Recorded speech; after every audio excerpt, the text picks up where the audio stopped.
नमस्कार दोस्तों, आप सबों का स्वागत है। बिहार बोर्ड मैट्रिक इंटर परीक्षा 2023 के लिए इंटर के लिए इतिहास और मैट्रिक के लिए सामाजिक विज्ञान में बिल्कुल इसी तरह से प्रश्न कई बार पूछे गए हैं और अन्य प्रतियोगिता परीक्षा में भी इस तरह का प्रश्न पूछता है। यह सभी प्रश्न जो है कि दोस्तों बहुत बार मैट्रिक और इंटर में पूछे गए हैं, तो आप यह 10 मिनट निकाल करके इस वीडियो को जरूर देखें, क्योंकि आपके परीक्षा में बिल्कुल हुबहू ऐसे ही प्रश्न एग्जाम हॉल में मिलेगा और आप तुरंत बना दीजिएगा। तो चलते हैं प्रश्न की ओर। पहला प्रश्न आप देख रहे हैं स्क्रीन पर कि वास्को डी गामा किस देश का निवासी था। तो ये बहुत आसान प्रश्न है, आप सभी से बहुत अच्छे से याद किए होंगे कि वास्को डी गामा किस देश का निवासी था। तो इस प्रश्न का उत्तर आप लोग बिल्कुल सही सोचे, सी पुर्तगाल का था। अगला प्रश्न है प्लोसी का युद्ध कब हुआ था। प्लोसी का युद्ध कब हुआ था। Option A 1757, option B 1764, option C 1785, option D 1795। तो प्लोसी का युद्ध हुआ था 1757 ईस्वी। ऑप्शन नंबर ए बिल्कुल सही है, 1757 ईस्वी। अगला प्रश्न है बक्सर का युद्ध कब हुआ था। बक्सर का युद्ध कब हुआ था। ऑप्शन आपके सामने है, तो इस प्रश्न का उत्तर हो जाएगा आपका ऑप्शन नंबर बी बिल्कुल सही है। बक्सर 1764 ईस्वी में हुआ था। ऑप्शन नंबर बी सही है। अगला प्रश्न है, यही प्रश्न लॉलीपॉप है, आप सभी बहुत अच्छे से जानते होंगे। मुस्लिम लीग की स्थापना कब की गई थी। मुस्लिम लीग की स्थापना आप सभी अच्छे से जानते हैं कि 1906 ईस्वी में की गई थी मुस्लिम लीग की स्थापना। अगला प्रश्न है असहयोग आंदोलन को गांधी जी ने कब वापस लिया। असहयोग आंदोलन को गांधी जी ने कब वापस लिया। तो 1922 ईस्वी में। याद रखिए, बहुत ही इंपॉर्टेंट क्वेश्चन है। 1922 ईस्वी में। ऑप्शन नंबर सी बिल्कुल सही है। असहयोग आंदोलन को गांधी जी ने कब वापस लिया था। असहयोग आंदोलन को वापस लिया था 1922 ईस्वी में। और इसका शुरुआत कब हुआ था। 1920 ईस्वी में शुरुआत, और वापस लिया 1922 ईस्वी में। याद रखिए, बहुत ही अच्छा प्रश्न है और बहुत बार पूछे गए हैं और पूछे जाते हैं। अब प्रश्न है चीन की क्रांति कब हुई। चीन की क्रांति कब हुई। तो इस प्रश्न का उत्तर हो जाएगा आपका ऑप्शन नंबर बी बिल्कुल सही है। चीन की क्रांति हुई थी 1911 ईस्वी में। चीन की क्रांति कब हुआ था। 1911 ईस्वी में। अगला प्रश्न है आपका फ्रांस की क्रांति कब हुई थी। फ्रांस की क्रांति कब हुई थी। तो फ्रांस की क्रांति हुआ था 1789 ईस्वी में। ऑप्शन नंबर सी बिल्कुल सही है, 1789 ईस्वी में फ्रांस की क्रांति हुई थी। अगला प्रश्न है असहयोग आंदोलन कब शुरू हुआ। असहयोग आंदोलन कब शुरू हुआ। तो इस प्रश्न का उत्तर हो जाएगा आपका ऑप्शन नंबर बी बिल्कुल सही है। जस्ट अभी तुरंत बोले हैं कि असहयोग आंदोलन शुरू हुआ था 1920 ईस्वी में, और महात्मा गांधी से वापस कब ले लिया। 1922 ईस्वी में। अगला प्रश्न है रूस की क्रांति किस वर्ष हुई। रूस की क्रांति किस वर्ष हुई। तो रूस की क्रांति हुआ था ऑप्शन नंबर सी बिल्कुल सही है आपका 1917 ईस्वी में। रूस की क्रांति कब हुई थी। 1917 ईस्वी में। अगला प्रश्न है ताशकंद समझौता कब हुआ। ताशकंद समझौता कब हुआ। तो ऑप्शन नंबर सी बिल्कुल सही है 1966 ईस्वी में। ताशकंद समझौता कब हुआ था। 1966 ईस्वी में। अगला प्रश्न है गांधी इरविन समझौता कब हुआ? गांधी इरविन समझौता कब हुआ? तो गांधी इरविन समझौता हुआ था 1931 ईस्वी में। ऑप्शन नंबर डी सही है, 1931 ईस्वी में। प्रश्न अगला, क्रिप्स मिशन भारत कब आया? क्रिप्स मिशन भारत कब आया? तो क्रिप्स मिशन भारत आया था 1942 ईस्वी में। ऑप्शन नंबर ए सही है, 1942 ईस्वी में क्रिप्स मिशन भारत आया था, 1942। अगला प्रश्न है, सोया प्रदेश के नाम से किसे जाना जाता है? सोया प्रदेश के नाम से किसे जाना जाता है? तो इस प्रश्न का उत्तर हो जाएगा आपका ऑप्शन नंबर डी, बिल्कुल सही है। मध्य प्रदेश को सोया प्रदेश कहा जाता है। क्यों कहा जाता है? क्योंकि यहाँ सोयाबीन ज्यादा होता है। सोयाबीन कहाँ ज्यादा होता है? मध्य प्रदेश में, इसलिए इसे सोया प्रदेश कहा जाता है। प्रश्न है, भारत में सर्वाधिक वर्षा किस स्थान पर होती है? भारत में सर्वाधिक वर्षा किस स्थान पर होती है? तो इस प्रश्न का उत्तर हो जाएगा आपका ऑप्शन नंबर डी, बिल्कुल सही है, मासिनराम, मेघालय। मासिनराम में सर्वाधिक वर्षा होती है, मासिनराम मेघालय में। अगला प्रश्न है, भारत में सबसे कम वर्षा किस स्थान पर होती है? देखिए, सबसे अधिक तो अभी आप लोग जान गए कि मासिनराम मेघालय में होता है सबसे अधिक, लेकिन कम कहाँ होता है? तो भारत में सबसे कम वर्षा होता है लेह में। ऑप्शन नंबर ए बिल्कुल सही है। कहाँ होता है सबसे कम? लेह में, और सबसे ज्यादा मासिनराम मेघालय में। अगला प्रश्न है, जनसंख्या की दृष्टि से सबसे बड़ा राज्य है? जनसंख्या की दृष्टि से सबसे बड़ा राज्य है? तो इस प्रश्न का उत्तर हो जाएगा आपका ऑप्शन नंबर बी, बिल्कुल सही है, उत्तर प्रदेश।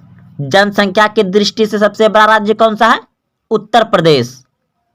अगला प्रश्न है, भारत की सबसे लंबी नदी कौन सी है? भारत की सबसे लंबी नदी कौन सी है? तो भारत की सबसे लंबी नदी गंगा। ऑप्शन नंबर ए बिल्कुल सही है, गंगा। अगला प्रश्न है,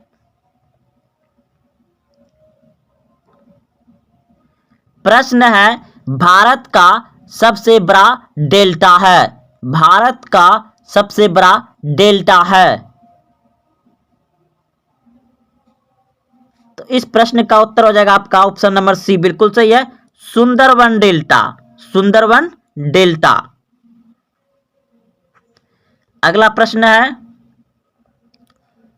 विश्व की सबसे बड़ी झील कौन सी है? विश्व की सबसे बड़ी झील कौन सी है? तो Caspian Sagar. Option number A बिल्कुल सही है। अगला प्रश्न है, भारत का प्रवेश द्वार किसे माना जाता है? भारत का प्रवेश द्वार किसे माना जाता है?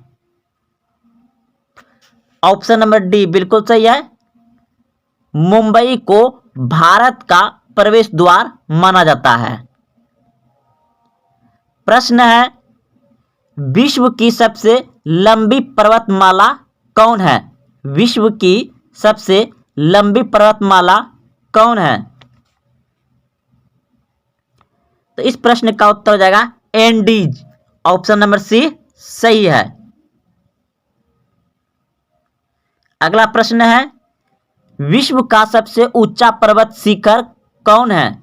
विश्व का सबसे ऊंचा पर्वत शिखर कौन है?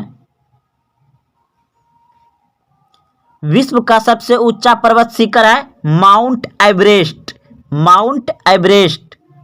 ऑप्शन नंबर ए सही है, माउंट एवरेस्ट। अगला प्रश्न है, भारत की सबसे लंबी नहर।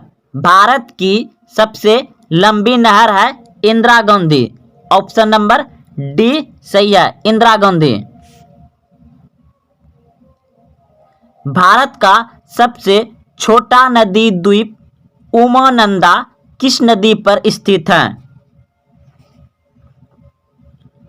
तो ब्रह्मपुत्र नदी पर। ऑप्शन नंबर डी बिल्कुल सही है। उमानंदा नदी किस द्वीप, यानी कि प्रश्न को फिर से पढ़ रहे हैं। भारत का सबसे छोटा नदी द्वीप उमानंदा किस नदी पर स्थित है? तो ब्रह्मपुत्र नदी पर। ब्रह्मपुत्र नदी पर। प्रश्न है, भारत में सबसे लंबी सहायक नदी है। भारत में सबसे लंबी सहायक नदी है तो यमुना। ऑप्शन नंबर डी सही है। यमुना भारत की सबसे लंबी सहायक नदी है। प्रश्न है, उगते सूर्य का देश किसे कहा जाता है? उगते सूर्य का देश किसे कहा जाता है? तो जापान को। ऑप्शन नंबर सी सही है। जापान को उगते सूर्य का देश कहा जाता है।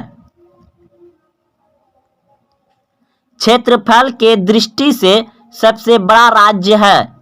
क्षेत्रफल के दृष्टि से सबसे बड़ा राज्य है राजस्थान। ऑप्शन नंबर ए सही है। और यह लास्ट क्वेश्चन बहुत ही वीवीआई क्वेश्चन है। ये बहुत बार पूछा गया और पूछे जाता ही है, तो आप इसे अच्छे से, यानी कि पूरा जितना इसमें 25-27 क्वेश्चन था दोस्तों, ये सभी बहुत ही इंपॉर्टेंट क्वेश्चन है बिहार बोर्ड इंटर मैट्रिक के लिए और अन्य प्रतियोगिता के लिए। ये सभी क्वेश्चन पूछे जाते हैं एग्जाम में। तो प्रश्न क्या था आपका? भारत का सबसे ऊंचा बांध है। भारत का सबसे ऊंचा बांध है टेहरी बांध। ऑप्शन नंबर सी बिल्कुल सही है। टेहरी बांध। ऑप्शन नंबर सी सही है। वास्को डी गामा पहली बार भारत कब पहुंचा था? वास्को डी गामा पहली बार भारत कब पहुंचा था? तो ऑप्शन नंबर डी बिल्कुल सही है, 1498 में। अगला प्रश्न है,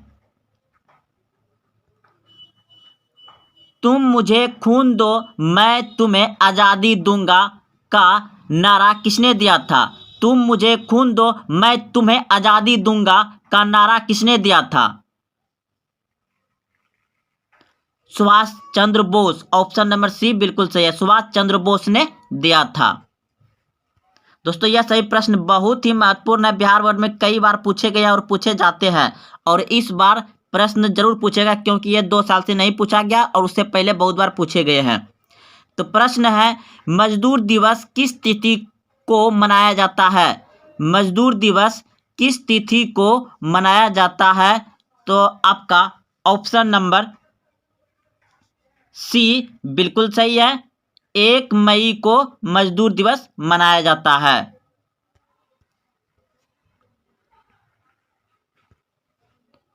भारत छोड़ो आंदोलन किस वर्ष हुआ था? भारत छोड़ो आंदोलन किस वर्ष हुआ था? 1942 ईस्वी में। ऑप्शन नंबर ए सही है।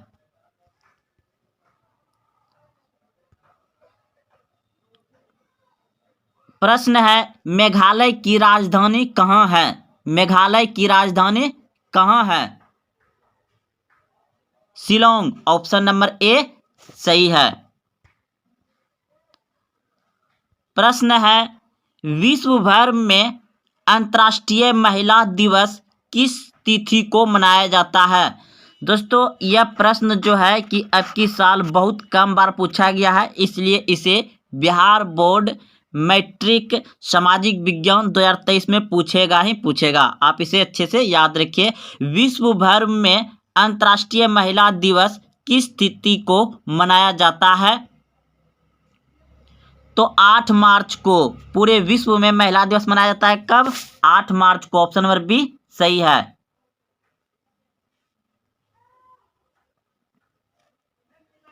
कार्बन के प्रमुख अपरूप कौन सा है? कार्बन के प्रमुख अपरूप कौन सा है? हीरा, ग्रेफाइट, दोनों या इनमें से कोई नहीं? दोनों हो जाएगा। ऑप्शन नंबर सी बिल्कुल सही है, दोनों, हीरा और ग्रेफाइट।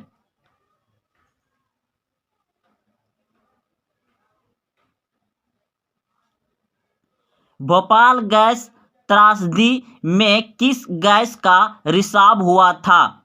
दोस्तों यह भोपाल गैस जो दुर्घटना हुआ था इसमें कौन सा गैस जो फटा था, त्रासदी हुआ था, वो कौन सा है? तो इस प्रश्न का उत्तर हो जाएगा आपका ऑप्शन नंबर सी, बिल्कुल सही है, methyl isocyanide. Option number C सही है। अगला प्रश्न है, द्रोणाचार्य पुरस्कार किसे दिया जाता है? द्रोणाचार्य पुरस्कार किसे दिया जाता है? द्रोणाचार्य पुरस्कार दिया जाता है खेल प्रशिक्षक को यानी कोच को, खेल प्रशिक्षक को यानी कोच को दिया जाता है। इंसुलिन किसके द्वारा स्रावित होता है? इंसुलिन किसके द्वारा स्रावित होता है? अग्नाशय द्वारा। ऑप्शन नंबर ए सही है, अग्नाशय द्वारा इंसुलिन स्रावित होता है। बॉक्साइट किसका प्रमुख अयस्क है? बॉक्साइट किसका प्रमुख अयस्क है? एल्युमिनियम का। ऑप्शन नंबर सी सही है, एल्युमिनियम का। प्रश्न है, रक्त का पीएच मान कितना होता है? रक्त का पीएच मान कितना होता है? 7.4। रक्त क्या होता है? क्षारीय। क्षारीय कौन सा होता है? जो 7 से अधिक हो उसे क्षारीय कहते हैं, और जो 7 से कम है उसे अम्लीय कहते हैं, और जो 7 के बराबर है उसे उदासीन कहते हैं। जैसे जल का पीएच मान कितना होता है? 7, तो वह जल उदासीन है। प्रश्न है, प्रकाश वर्ष किसका मात्रक है? प्रकाश वर्ष किसका मात्रक है? तो दूरी का। ऑप्शन नंबर सी सही है, दूरी का। वायुमंडलीय दाब किस यंत्र से मापा जाता है? वायुमंडलीय दाब किस यंत्र से मापा जाता है? बैरोमीटर से। ऑप्शन नंबर ए सही है, बैरोमीटर से। प्रश्न है, आत्महत्या की थैली किसे कहा जाता है? आत्महत्या की थैली किसे कहा जाता है? लाइसोसोम। ऑप्शन नंबर बी सही है, लाइसोसोम। मनुष्य का रक्तचाप सामान्यतः कितना होता है? मनुष्य का रक्तचाप सामान्यतः कितना होता है? ऑप्शन नंबर बी बिल्कुल सही है, 120/80 mm। अगला प्रश्न है, मार्स गैस के रूप में किसे जाना जाता है? मार्स गैस के रूप में किसे जाना जाता है? तो मार्स गैस कहा जाता है मीथेन को। ऑप्शन नंबर बी सही है, मीथेन।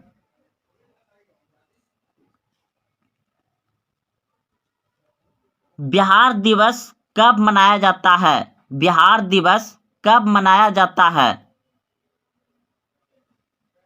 22 मार्च को। ऑप्शन नंबर ए सही है, 22 मार्च को बिहार दिवस मनाया जाता है। भारतीय रिजर्व बैंक का राष्ट्रीयकरण कब किया गया था? भारतीय रिजर्व बैंक की स्थापना आप सभी जानते हैं 1935 में। जिसका राष्ट्रीयकरण कब किया गया था? 1949 में। ऑप्शन नंबर सी सही है, 1949 में भारतीय रिजर्व बैंक की स्थापना किया गया था। सॉरी, राष्ट्रीयकरण किया गया था, राष्ट्रीयकरण। स्थापना 1935 में, और इसका राष्ट्रीयकरण कब किया गया था? 1949 में। सूचना का अधिकार, सूचना का अधिकार कब लागू हुआ? सूचना का अधिकार कब लागू हुआ? सूचना का अधिकार लागू हुआ 2005 में। 2005 में। ऑप्शन नंबर डी सही है। भारतीय राष्ट्रीय कांग्रेस की प्रथम महिला अध्यक्ष कौन थी? भारतीय भारतीय राष्ट्रीय कांग्रेस की प्रथम महिला अध्यक्ष कौन थी? ऑप्शन नंबर बी बिल्कुल सही है, एनी बेसेंट। Annie Besant. तो दोस्तों यह आपका 21 प्रश्न थे। इन 20 प्रश्न में से आप कितने जान रहे थे पहले से कमेंट जरूर करें। तो मिलते हैं फिर शाम में। जय हिंद, जय भारत।